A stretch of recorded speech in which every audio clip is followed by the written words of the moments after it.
Men have fought over the Riverlands since the Dawn Age, though that's to be expected of things that rest below the neck. Doesn't help that the Riverlands are between everything and everything else.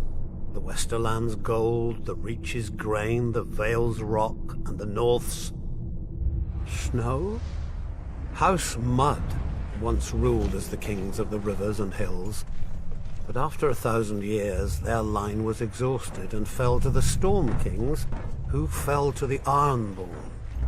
I suppose after years of drowning at sea, our rivers look pretty attractive to that race of pirates and rapers. Never mind that their monstrous castle, Harrenhal, was too large to staff and garrison. It turned out the Ironborn wouldn't be there long enough to bother. Aegon Targaryen landed to our south, and, as had many before him, liked the look of the Riverlands. My ancestor Edmund Tully led the desertion of Riverlords to his cause, and was rewarded by getting to watch King Harren burn in his own tower. Unfortunately, that's not all Edmund got. House Tully was named the Lord Paramount of the Trident, which means we had to keep in line all those lords who hadn't governed themselves for thousands of years. We were now responsible for aiding the Malisters at Seaguard against the pouting Ironborn whenever they got cheeky. For settling Harrenhal on families stupid enough to think its curse would skip them after devouring all previous families. For keeping the Blackwoods and Brackens from wiping each other out and giving us 2 more castles to deal with.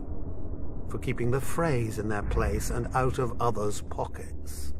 For marrying off our sons and daughters wisely enough so we didn't follow House Mud into, well, the mud.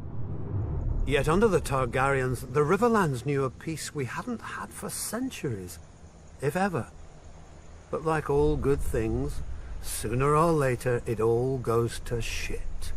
And our shit had a name. Aerys Targaryen. Westeros has had its share of mad kings, but usually they had the sense not to bully more than one powerful house at a time. Aerys soon blundered into a triple alliance. The North, Stormlands, and Vale rose against him. But of course, where do you think most of the blood was spilled?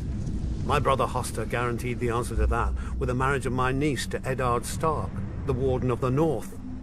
At least Hoster didn't send her to Robert. So, the Riverlands joined the war against the Mad King, and it was on one of our rivers that Prince Rhaegar died, sealing the fate of his dynasty. Robert was a great soldier and a horrible king. Drinking and whoring are their own brand of madness when you sit on a throne that everybody wants. He died, and another war started. Again the armies marched. Again the Riverlands burned. If Westeros isn't careful, pretty soon our people will grow some sense and abandon this place for a safer realm, like the Dothraki Sea. I joke, of course. The Riverlands are our home, and God's help us, we love it. Still, as they say, the king eats and the hand takes the shit. The same is true of the Riverlands. The 7 kingdoms piss, and the Riverlands change clothes.